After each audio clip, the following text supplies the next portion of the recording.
Good day. Today we're going to start a new series called Business Tips. And we're going to go ahead and talk about business.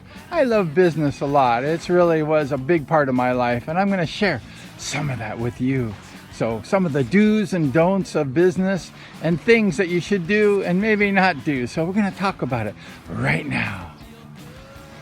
For like 20 years, I operated a business, and I learned a lot in those 20 years. And I learned some of the things that we should do, and I want to welcome you to the family for watching the videos, and hopefully you learned something new today. So here we go. Let's talk about the business. When I was like a teenager, I had a neighbor of mine, and he wanted to start a business.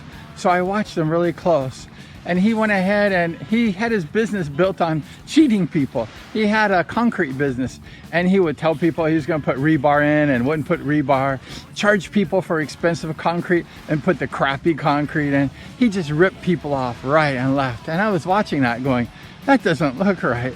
And people started chasing him. They started finding out his fraud, and he was running around, and he was running from town to town, and he left California and went to Florida and went to other places, and people wanted to like shoot that guy.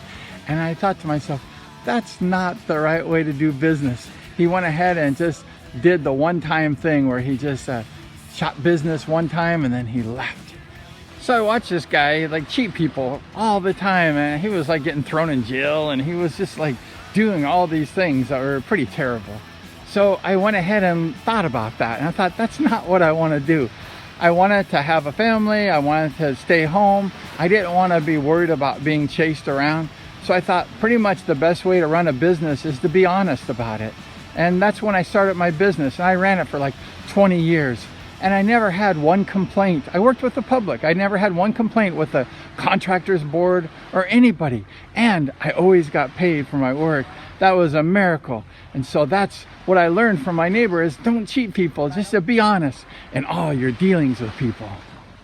Some people may wonder, like, how did you do that? How did you go 20 years working with the public and not have one complaint with the contractors board?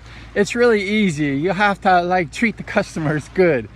A lot of times people had a problem. They said, I ordered some extra parts and you didn't put those on. And I said, you did? And I know they didn't do it. And I said, okay, I'll put those parts on for you. And I said, where do you want them? And then I'd put the parts on for free.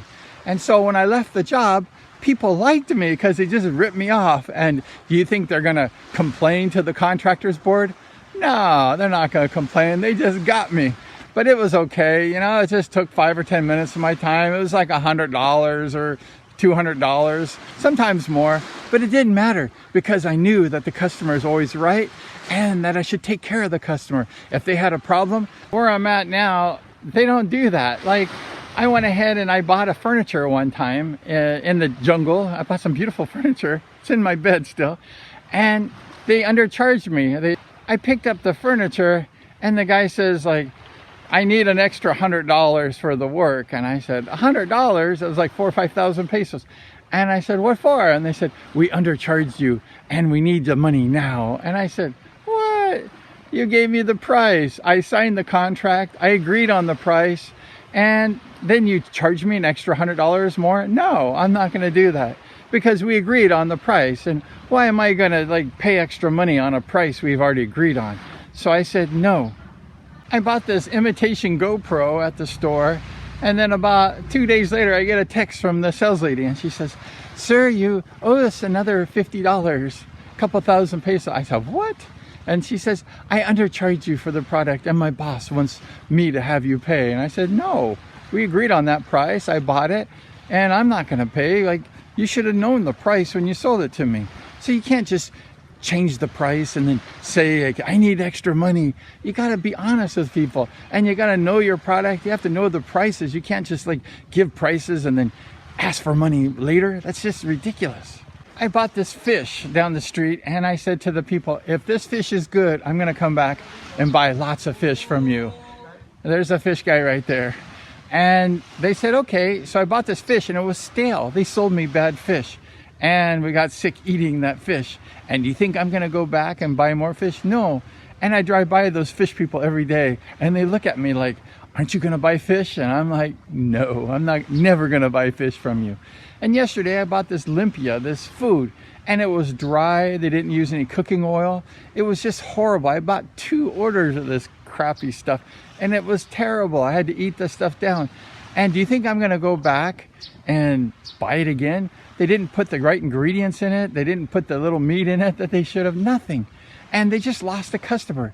Just selling things one time and then no more, that's a bad business. Why? Because you want repeat business. You want repeat customers.